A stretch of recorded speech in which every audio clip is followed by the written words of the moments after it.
ইয়াৰ উপৰিও আমাৰ Tier 2 আৰু Tier 3 চিটি যিখিনি উত্তৰ পূৰ্বাঞ্চলত আছে, বিশেষকৈ গুৱাহাটী, ডিব্ৰুগড়, শিলচৰ, ইম্ফল আৰু আগৰতলা, ইয়াৰ বাবে চিটি ডেভেলপমেণ্টৰ বাবে 5,000 কোটি টকা অনুমোদন দিছে। ইয়াৰ উপৰিও national mental health institute Tezpur, ইয়াক এটা ৰিজনেল এপেক্স ইনষ্টিটিউট হিচাপে স্পেচিয়েলাইজ মেণ্টেল হেল্থ কেয়াৰ আৰু ট্ৰেইনিং আৰু ৰিচাৰ্চৰ বাবে বিশেষ ব্যৱস্থা লোৱাৰ কথা ঘোষণা কৰিছে। আৰু PM ডেভেলপমেণ্ট ইনিচিয়েটিভৰ ক্ষেত্ৰতো উত্তৰ পূৰ্বাঞ্চলৰ বাবে এইবাৰ 2,300 কোটি টকা অনুমোদন দিয়া হৈছে, যোৱাবাৰ 1,600 কোটি টকা আছিল।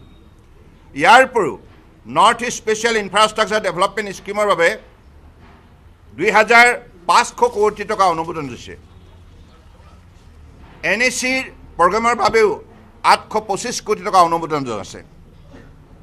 আৰু আগৰ যিটো খেতি, এই খেতি ইয়াৰ যোগেদি আমাৰ খেতিয়কৰ উপাৰ্জন বৃদ্ধি কৰাৰ বাবে ইয়াত বিশেষকৈ ভেলু এডিশ্যনৰ বাবে, এগ্ৰ' প্ৰচেছিঙৰ বাবে, এক্সপৰ্ট চেইনৰ বাবে ভাৰত চৰকাৰৰ তৰফৰ পৰা বিশেষ ব্যৱস্থা লোৱাৰ কথা ঘোষণা কৰিছে।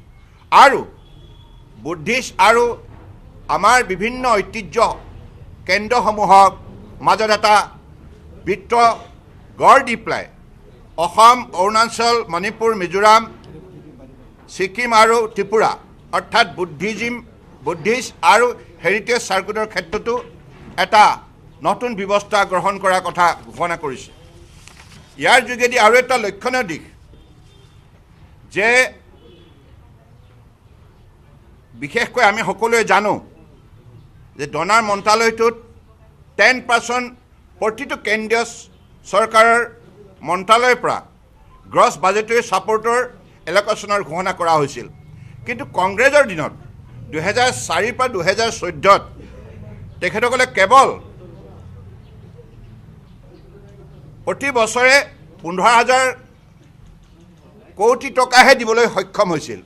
কিন্তু ইয়াৰ পৰিৱৰ্তে আজি NDA চৰকাৰে মাননীয় প্ৰধানমন্ত্ৰী নৰেন্দ্ৰ মোদী ডাঙৰীয়াৰ নেতৃত্বত যোৱা 10 বছৰ ভিতৰত 7 লাখ কোটি টকা উত্তৰ পূৰ্বাঞ্চলৰ কাৰণে প্ৰেৰণ কৰা হৈছে। 7 লাখ কোটি, কংগ্ৰেছৰ দিনত 1.5 লাখ কোটি, কিন্তু আমাৰ চৰকাৰৰ দিনত 7 লাখ কোটি টকা অনুমোদন জনোৱা হৈছে। ইয়াৰ উপৰিও ডনাৰ বাজেটৰ বাবে কংগ্ৰেছৰ দিনত 2014 2,000 কোটি টকা দিছিল, কিন্তু আমাৰ দিনত এতিয়া NDA চৰকাৰে 6,812 কোটি টকা, অৰ্থাৎ ইয়াৰ পৰা 3 টাইমছ ইনক্ৰিজ হৈছে।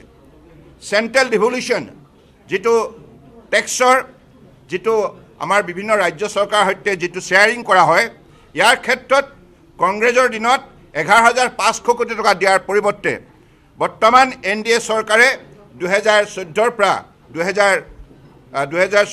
2025লৈকে 49,725 কোটি টকা, অৰ্থাৎ 5 টাইমছ বিগাৰ। ইয়াৰ উপৰিও আমাৰ এনুৱেল যিটো ৰেলৱে বাজেট উত্তৰ পূৰ্বাঞ্চলৰ বাবে কংগ্ৰেছৰ দিনত আছিল কেৱল 2,122 কোটি টকা। ইয়াৰ পৰিৱৰ্তে 5 টাইম বৃদ্ধি কৰিছে আমাৰ NDA চৰকাৰৰ দিনত 11,484 কোটি টকা। ইয়াৰ পৰাই এই কথাটো স্পষ্ট হয় যে কংগ্ৰেছৰ UPA শাসনকালত এই উত্তৰ পূৰ্বাঞ্চলক কেনেধৰণে অৱহেলা কৰা হৈছিল, কেনেধৰণে সম্পূৰ্ণ মাহিয়াই দৃষ্টিভংগীৰে ইয়াক তেখেতসকলে পৰিচালনা কৰিছিল।